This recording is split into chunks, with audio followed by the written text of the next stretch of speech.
بسم اللہ الرحمن الرحیم۔ شروع کرتا اللہ تعالیٰ کے نام سے جو بہت ہی مہربان نہایت رحم کرنے والا ہے۔ یقولون لئن رجعنا إلى المدینة لیخرجن العز منها الأذل۔ وہ کہتے ہیں یقیناً ہم مدینہ واپس آئیں گے تو زیادہ عزت والا ہے، اور وہ اس میں سے ذلیل تر کو ضروری بیر ہی نکال کریں گے۔ وَلِلَّهِ الْعِزَّةُ وَالرَّسُولِ وَلِلْمُؤْمِنِينَ وَلَكِنَّ الْمُنَافِقِينَ لَا يَعْلَمُونَ۔ حالانکہ عزت تو صرف اللہ کے لیے اور اس کے رسول کے لیے اور ایمان والوں کے لیے ہے، اور لیکن منافقین نہیں جانتے۔ یا ایھا الذین آمنوا لا تلہیکم اموالکم ولا أولادكم عن ذكر الله ومن يفعل ذلك فأولئك هم الخاسرون۔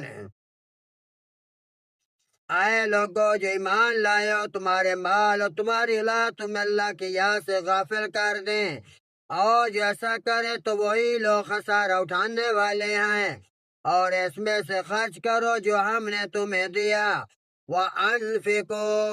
وَأَنفِقُوا مِمَّا رَزَقْنَاكُم مِّن قَبْلِ أَن يَأْتِيَ أَحَدَكُمُ الْمَوْتُ فيقول ربي لولا أخرتني إلى أجل قريب فأصدق وأكن من الصالحين۔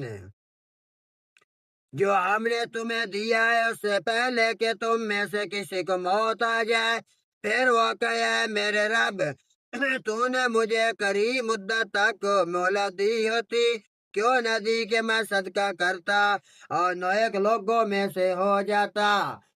وَلَن يُؤَخِّرَ اللَّهُ نَفْسًا إِذَا جَاءَ أَجَلَهَا وَاللَّهُ خَبِيرٌ بِمَا تَعْمَلُونَ۔ ہرگز مہلت نہیں دے گا جب اس کا وقت آ گیا، اللہ اس سے پوری طرح بہت باخبر ہے، تم اس کو کر جانتے نہیں۔ صدق اللہ العظیم و صدق رسول النبی الکریم۔